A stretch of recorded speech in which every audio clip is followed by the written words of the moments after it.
You are Locked On Wolverines, your daily podcast on the Michigan Wolverines, part of the Locked On Podcast Network. Happy Monday. We are back and doing it. Locked On Wolverines podcast, part of the Locked On Podcast Network. We're at your team every day. I am your man on the ground, Isaiah Hole, publisher of Wolverines Wire through USA Today Sports Media Group. Big apologies for not having a Thursday episode. Friday episode. That was the apex of the, sorry, I did not know, sir, it was underneath me. The apex of the coughing, thanks to the ear infection. I know it doesn't make any sense. Coughing because of an ear infection, but that's what I'm assured situation is. But I am 90-ish% better. Still coughing a little bit. Shouldn't have to deal with it anymore. We're gonna make up an episode this week.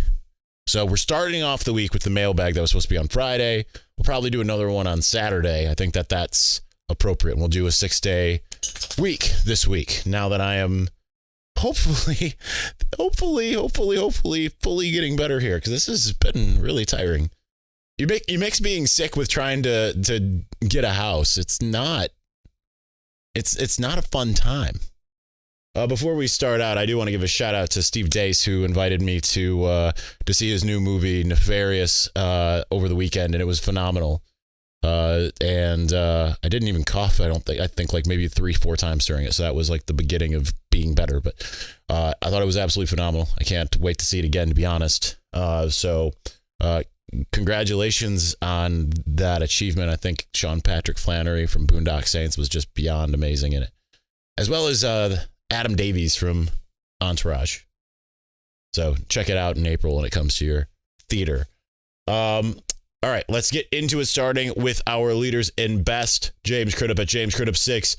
Do you give Juwan a pass for this year, or is the seat slightly getting warmer? I mean, it is slightly getting warmer. I think anytime that you have a team at the level of Michigan basketball, at least how it's been since relatively early in the John Beilein era, I'm talking like year 3 forward. I mean, even John Beilein teams, there was a couple NITs in there. But you're always going to get that. I mean, there were certainly some Fire Beilein moments in the middle of his tenure, really. So you're going to have a little bit of a warmer seat. Do I think it's, hey, you gotta get out of here? No, I mean, there is the extenuating circumstance of losing Jalen Llewellyn early in the season. And I mean, they had some early departures and transfers and things of that nature that kind of preceded this. And yeah, you want to be, essentially bulletproof from that, but it's not always going to happen. So I give him not a full pass, but I give him at least a little bit of a pass. Now, if you go into this next season and you feel like, all right, we've got all of the roles covered, and everything, and they underachieve again, then I think it's not firing time, but hot seat time. And then after that, if it's still not going well, that's when it's time to say adios.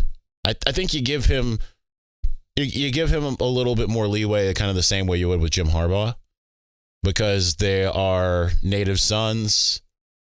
You can say what you want about this year and last year as far as in season. Last year, they at least made the Sweet 16.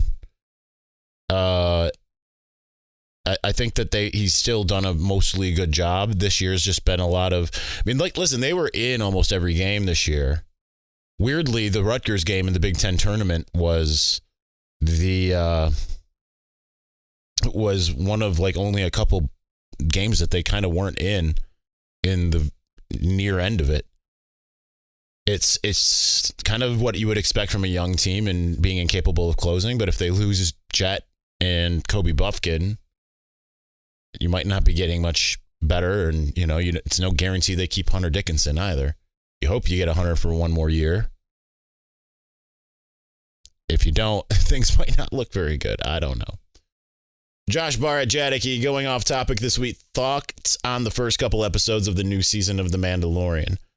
I've liked it. I haven't loved it thus far, but I feel like it's hard to continue going up. I do think that episode 2 of the season, I know it's like episode 18 or whatever they're calling it, was pretty cool, especially once I went back and watched the Star Wars Explained recap with the mythosaur and all of that, and just things that I maybe wasn't really catching on to. And then it was like, oh, right, okay. Like sometimes I just swear I'm very naive. But I've liked it a lot so far. Not necessarily at the level that I liked season 2, probably as much as I've liked season 1. And honestly, in a way, though, I'm just kind of like, let's get through this and get to Ahsoka, because that's my character. That's my girl. All right, on topic. You are given the power to make one change in the AD from policies to staff. What do you change for the largest benefit? I mean, I openly advocate for NIL in a way that I don't know. I think that's probably it. The problem is I don't know that I know enough to be like, all right, I can go in and change the AD. I think embracing NIL to its fullest extent would be the best option, the best thing that it could do. So that would probably be it, is embracing NIL. But then that's going to benefit at least the 2 majors and probably some hockey as well. But outside of that, I'm not really sure, to be honest. And that's just where I'm at. My brother in metal, Micah Wolf at MWolf21. What are you looking for in the spring game? Which guys are you waiting to see have a good game? One of them is the guy that I talked to today, and that's Braden McGregor. Really want to see him be a game wrecker, but simultaneously, I'm going to add Chris Jenkins to that, because it's just the way that Junior Colson talked about Chris Jenkins today had me salivating, to be honest. I mean, it's just like the way that he was getting talked about is the same way that like Mo Hurst was getting talked about going into 2017. Similar to how Mozzie Smith was getting talked about going into last year. I kind of feel like Chris being more of a Mo Hurst size, it's going to end up looking more like and playing more of the Mo Hurst role rather than being like the typical tip of the spear. I think that it would be, I think he can have more of a similar season to Mo. I'm going to add Mason Graham. I mean, currently we're just going defensive front. Mason Graham, because I saw him walk into Schembechler today, and then like 2 minutes later, I saw Kenneth Grant. Mason Graham looked every bit as big, if not bigger than Kenneth Grant. Now, he was wearing a big coat. Kenneth Grant actually looked a little bit more svelte. He was wearing just like a sweatshirt like I'm wearing. And just looking at Mason is just like, he looked like he doubled in size from last year. So I'm excited about Mason Graham. And then opposite that, I want to see the receivers take off. And we got a question about the receivers here momentarily, so I'll save that for a second here. Jimmy Whitner at Jimmy Whitner 1 over under this week, recruiting weekend 2.5 rather. Obviously, we're past that. Obviously, they got nothing. I would have said under anyway. Number 2, your thoughts on the possibility of 2,000-yard rushers. I think it's possible, not necessarily plausible, but it certainly could be. I think it just depends on the dedication of the run versus the pass, which I'm assuming they'll have, and how much they get. But I mean, Blake missed 3 games essentially, and got there, of course. Donovan missed several games, wasn't the star runner, and still almost got there. So I think it's likely that that's probably going to happen, even though I just said it's probably not plausible. But I also don't think that they're necessarily going to be like, go into Penn State and say, we're just going to run it down your throat. I don't think that's necessarily going to be the strategy, because they had more capability anyway, but I think they'll really have more capability now with JJ a year older, hearing great things about him coming out of camp so far, and having all of these receivers that they didn't utilize last year. And I think that they'll find some different things that they'll do there as far as that's concerned. Number 3, what is Zuri doing? Well, she is currently looking all mopey, sitting on the couch behind me, and now she's staring at me, looking excited, thinking something's happening for her, but nothing is happening for her. And now she looks mopey again. KRTF Farmer 84, which young receiver will make a bigger impact this year? Darius Clemens or Tyler Morris? So this is what I was waiting to answer. Who do I want to say and who am I going to say is different? Who I want to say is Darius Clemens. But Tyler Morris, I think, is going to be very dangerous this year. So we heard a little bit about him. I can't remember which player mentioned him today, but they were saying like he's just sneaky athletic and just really good hands and, really good in space and all of that. And I was already kind of starting to lean that way. Again, not based off of my own understanding or even any conversations I've had, but Michigan put out their spring practice pictures over the weekend like they tend to after every practice. And in 2 pictures, Tyler Morris was featured. And he's been pretty featured in a lot of them, which is kind of an indication that he is stepping into a starring role. Wearing that number 8 like Ronnie Bell, and he looks kind of the part. So that's, when you see a guy making plays in pictures, yeah, it can be selective. Who knows how many plays they're running in practice and all of that kind of stuff. But at the same time, he's making enough where he got pictured more than once. So if nothing else, Michigan wants you to think that he is going to be really good. So I'm going to go with Tyler Morris. Finishing us out in segment 1, rather. I said 2. Jonathan Joseph at JJoseph2156. Mason Graham be a top 5 DL in Michigan history? And if yes, was he the best recruiting steal ever? I wouldn't say he's the best recruiting steal ever. I think he absolutely can be. I mean, the fact that he was as good as he was in year 1, you don't expect a defensive tackle to be as good as he was in his freshman year. I mean, he played like a guy that was kind of like, between years 2 and 3 through a lot of last year. So yes, I think that certainly is a possibility, especially in today's day and age. Dude can dunk. I was talking to my underwriter, Charlie Hoover, about, and it's just like, he's like, I can't believe he can dunk. I'm like, I know. It's have that much mass and be able to move it the way he can is unbelievable. As far as the best recruiting steal ever, I mean, he ended up being a 4-star. I would say that they've got more impressive recruiting steals, whether it's sweeping in and getting a guy, or more so evaluating and picking up a guy. I would look at like Ronnie Bell, who that was his only offer, and say like, how important was he to the team, not just in production, but in terms of leadership. Hassan Haskins, I don't think he had many offers of, really to his name offhand. And Michigan was trying to keep him quiet. I remember having that conversation after they offered him. They were like, we're trying not to, like, they hadn't offered him yet. They were going to offer him. And they had told me, listen, we're trying to keep this quiet. We don't want other schools to find out. And you look at his impact, what he was able to do. Could he pay another guy that didn't exactly have like an insane offer sheet and ended up having the impact that he did? So I think that there's some other guys in recent memory that were able to have that. And then there's some others that we're like waiting on, it's like, just think about any guy who kind of flipped, Daxton Hill, even though he flipped back, he flipped, from Michigan to Alabama and flips back. You think about, and maybe he didn't have like this glaring, like, wow, what a steal type moment or anything like that. But I mean, you think about even currently guys like Keon Sabb or Darius Clemens and Derek Moore, guys who flipped or were expected to go somewhere else. Michigan hasn't tended to get a lot of those guys where, like a lot of other schools where they suddenly they find themselves like, you think they're going to one school, they go to another. It always seems like it's the other way around, like Deshaun Hand. Everyone's like, remember listening to Mike Farrell the morning of Deshaun Hand's announcement, and he's like, well, it's going to be go blue, and feeling really confident, and then it didn't quite go that way that day. So, yeah. Anyway, I forgot to even pull up the stuff that I need to pull up here. So, regardless, we are going to continue on here in just a moment. But listen, before we do, oh wow, the font's different. The Built March Madness bracket is here. We know you have a favorite bar or puff, and now it's time to make it count. Go to BuiltMarchMadness.com to vote for your favorites.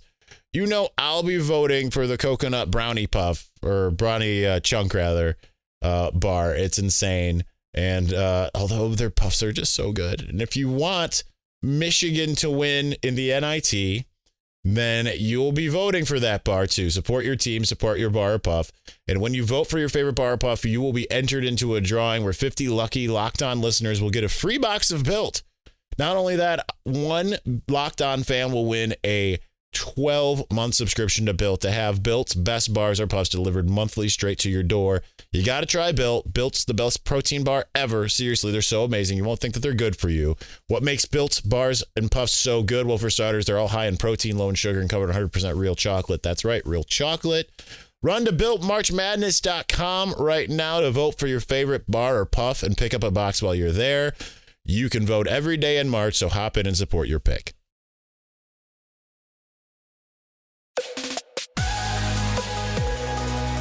All right, let's get back to the matter at hand. Let's go to our Victor's Valiant, starting with Jim at Jim in the North. Will Moore becoming sole offensive coordinator negatively impact the line? I don't think so, because it didn't really negatively impact the line last year. Can it at some point? Yes, but I think it's more so when you've got a younger group, if you're pulling the double duty. But, I think that it'll be fine. I mean, they've got they've got the personnel to be able to handle that. They've got the veteran leadership.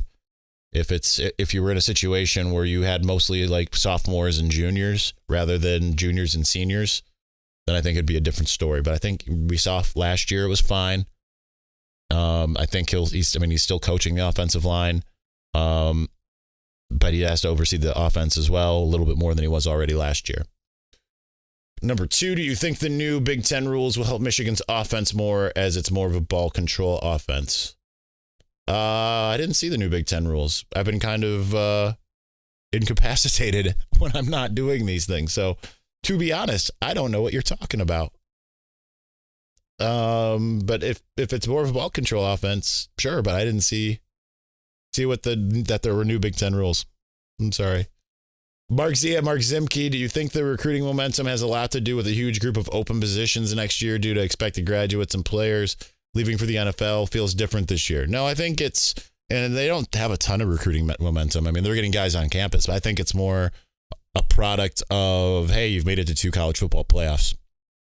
Win or lose, you beat Ohio State twice, you go to the college football playoff twice, you're going to start grabbing the attention of more guys. I mean, heck, Michigan State started recruiting better once they started beating Michigan and started being able to get in some bigger guys. I mean, they didn't go completely ham, but they got better at recruiting for a while, and then when they started losing, it started, going away. It's you play well, you're going to get the attention of a lot of guys. If you beat Ohio State, yeah, you're going to get a Ryan Montgomery type to come say, like, I want to come visit. I want to see what you're doing in Ann Arbor. I want to be a part of that. You guys are winning. Ohio State isn't. It's the reason why you're able to get a Desmond Howard or a Charles Woodson out of Ohio, right? Because if Michigan was losing all the time to Ohio State in the way that they did before, I'm sure that those guys probably wouldn't necessarily have gone to Michigan instead of Ohio State. So I think that it's you win, you're going to get people's attention.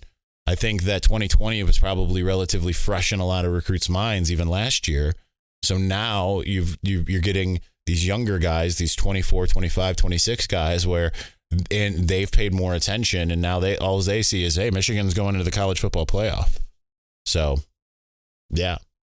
Perry Mitchell at Perry Mitchell 08. Why is Olu not getting credit as a top-tier interior lineman in the draft? Everyone is talking about the center from Minnesota as if Olu wasn't hot on the heels of first-round pick Linderbaum in 2021 and didn't win the Remington and Outland himself in 2022. I'm guessing just body type. I'm not really sure. They feel like he's a little too short or has short arms. I don't know. And honestly, sometimes it's just like it seems like they overthink things in the NFL when it's like, they start looking at different things that don't necessarily matter as much as just being able to go out there and do the thing. You know what I mean? So I couldn't tell you. It's bizarre, but it is kind of just what the NFL is. They care so much about measurables, and I think that what's his name? I can't remember his name, from Minnesota. It's on the tip of my tongue. I just think that sometimes that they look at those guys and they salivate over potential rather than, and he's got production, so it's not like he doesn't have that. But yeah, you'd think that, Olu coming in and being a driving force and the best offensive line in the country, winning the Outland and the Remington, you think that would be something, but it doesn't always work that way. David Molk won the Remington, and wasn't like everyone in the NFL was knocking down their door for him because they saw he was undersized or thought he was undersized. So sometimes that's how it goes. Coach Kovalevsky, I always say it 3 times to make sure that we get it right, at Coach_Kovo. Clemson, Florida State, and now UNC are calling for the ACC to abandon equal distribution of revenue and instead pay out more to those that invest more. Do you see similar calls coming for the Big Ten, or is there enough for everyone to be happy with an equal payout? Yeah, I think the latter. I can't imagine that Michigan and Ohio State are going to start demanding. I mean, because that would really upset things, I think, the order. But the Big Ten, every school is making more in the Big Ten via their revenue than any other conference, any other school, any other conference. So, no, I don't think that there's any of that. Whereas I think with the ACC, what you have is a very disjointed scenario where, those 3, throw in Miami in there. That's it, really, right? Because like Boston College, Pitt, Virginia Tech, Georgia Tech, West Virginia, like what? You know what I mean? West Virginia is Big 12, but I forget that they're not Big East anymore, and I was kind of thinking that coast and whatever, but yeah, like NC State, like what do those schools really provide? I mean, ultimately that's a bunch of Indianas. Duke is outside of basketball, they're a bunch of nothing, right? Like if Michigan's schedule was like, well, yeah, they play Virginia, and then they play Boston College, and then they play NC State, and then they play Georgia Tech. How bored would you be?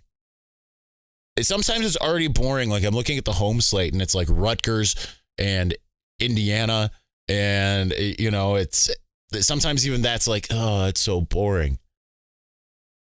But even like the top schools in the ACC are kind of boring. If Clemson or Florida State or Miami aren't like the top, if they're not just like absolutely killing it, it's boring. Some of the best games in the SEC has been Clemson against Syracuse. Last year it was, 2016 it was. It's just like, okay. So they can do what they want. I don't think it'll affect the Big Ten at all. I don't think the Big Ten is going to take that stance. They make enough money as it is. Spencer Whitmore at Spencer Whitmore. So should I buy a $300 Obi-Wan replica lightsaber M32? My wife doesn't get it. I say this as a very dorky person who has 5 lightsabers to my name. 300's pretty high, honestly, though.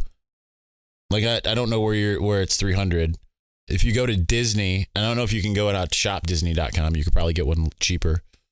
But I don't know if they have the Obi-Wan one or not. But I know the prices have gone down for their replicas. I have a Kylo Ren one. I think I paid $200 for it, maybe $250, and they're only $150 now. Maybe I paid $150, but I swear they went down. I have 3 replicas. I have Kylo Ren, Asajj Ventress, and Emperor Palpatine. I used to be able to see the Emperor Palpatine one behind me in the old studio. I'm sure that'll be back in the new one once that's built. But and then I have 2 that I built at Savi's workshop. Those were $250 each.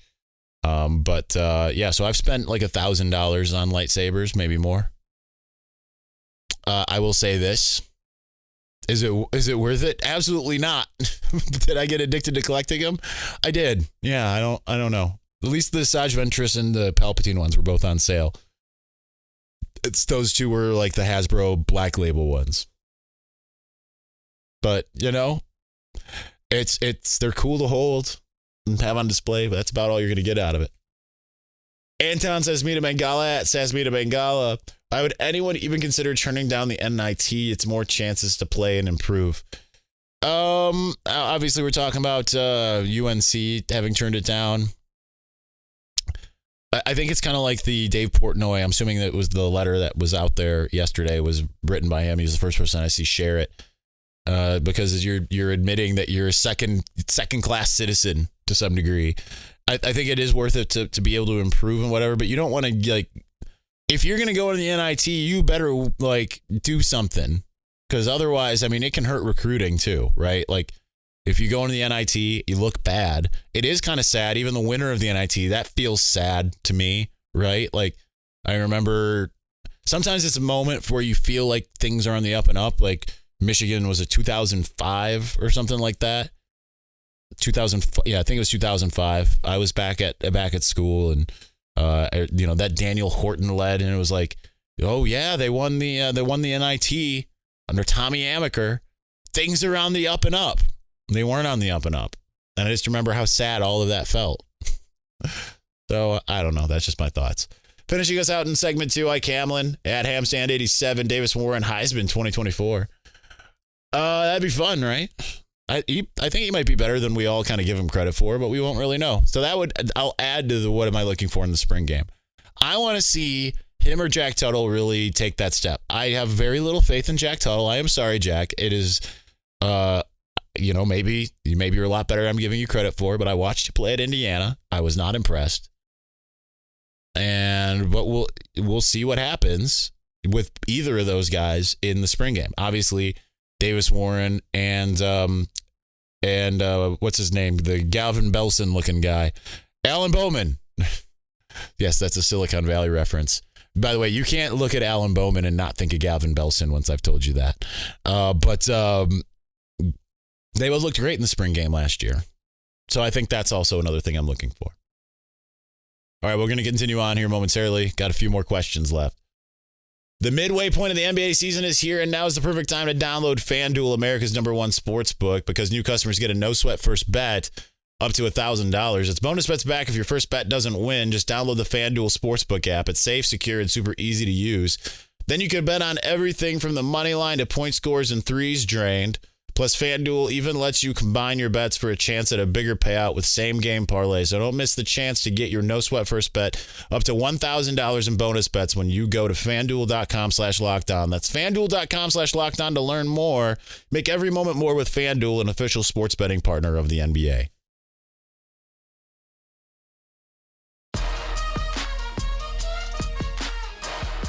As usual, we are already pretty much over time. We're going to try to keep this short, so this might be like a 3-minute segment. So yeah, but pretty good first episode back. I always feel like it feels like I haven't done a podcast in 2 weeks, in part because I felt so awful all of last week that I don't really remember. I was just kind of in a haze. I was heavily medicated, haven't been on any medication in the last 2 days, so I feel a lot better, thankfully. Hopefully this is it. Anyway, Keith at Keith_Johnson11. Do you anticipate more of an emphasis on the downfield passing attack this year? I do, and I hope so. I mean, obviously they'll have a commitment to the run. I just hope it doesn't go like it was really enjoyable. Don't get me wrong, running for 400 yards against Penn State. I just want to see more balance. And by more balance, I don't mean, literal 50-50. You need to have passing. It needs to be more like either 60-40 or maybe 65-35. Also, what do you think is more important when it comes to recruiting, NIL or program success? Right this second, probably NIL, but I think that's probably shifting back to program success. And I think it will fully shift back to that once it's kind of everything's on an even playing field. Because I think that's at some point, NIL is going to be pretty much the same everywhere to some degree, some way, somehow, at least at the bigger programs. So, I mean, it might not be pay for play, but I think like if it's like, hey, you come here, we're going to give you $1 million compared to you come here and you will get $1 million, but you got to be good. I think that at some point, because also people are going to transfer out, right? And things of that nature. The transfer portal is also kind of a game changer. But program success, I mean, a lot of guys is to be like, yeah, I can go and get a lot of money, but what's the cost? To be in a middling program? Urban Pirate at 20 Roar. Any news on the timeline for Blake Corum and Donovan Edwards' return? Edwards, I believe, is practicing. Blake Corum will return in the summer conditioning. George Paul Lewis at G13 Lewis. Does Cole Cabana get any touches this season? Yes, but do I think they'll be meaningful? No, because you've just got too many people ahead of him. Because you add him to the mix of Blake and Donovan, it's lightning.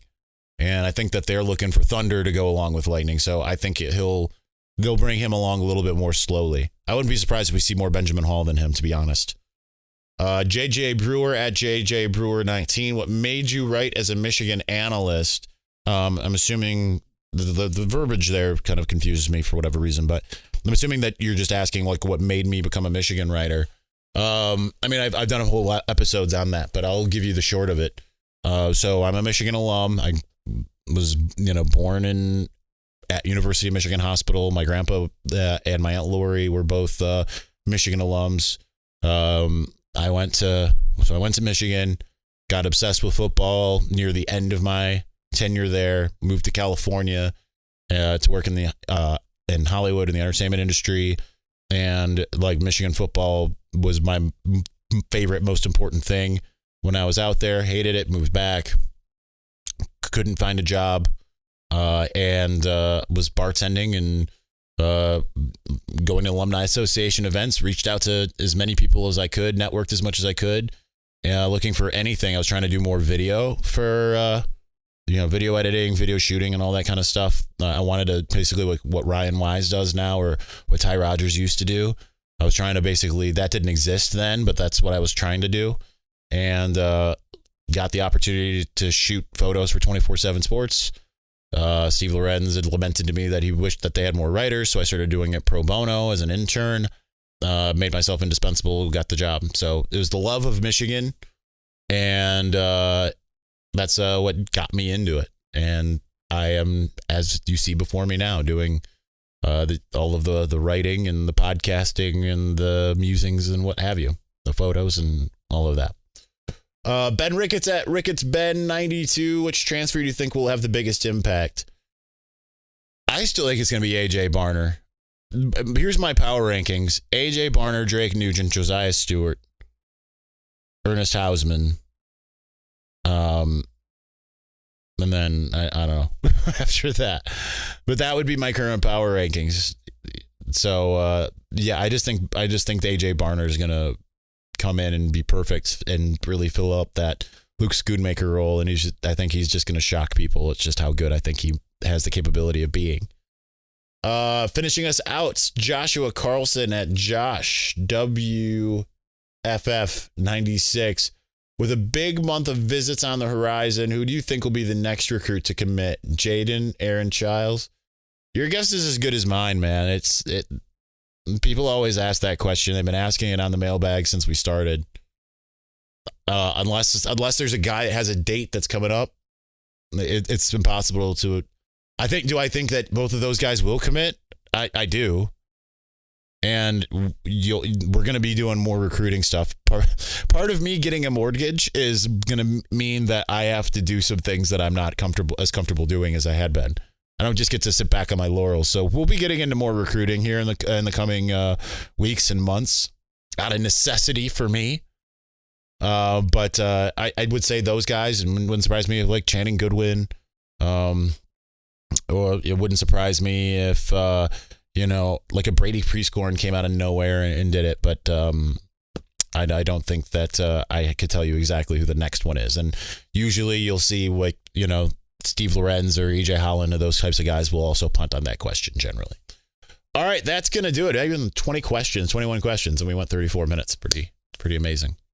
All right, thanks for watching. Thank you for listening. On Tuesday, we will probably recap some of the stuff that I learned from the press conference today. Wednesday, we'll probably do recap the press conference that day. Thursday, we'll get back into our spring ball preview. Friday will either be more spring ball preview or pro day reaction. And then Saturday will be another mailbag. That is our plan for the week. Thank you for watching. Thank you for listening. We will talk to you again soon. Peace.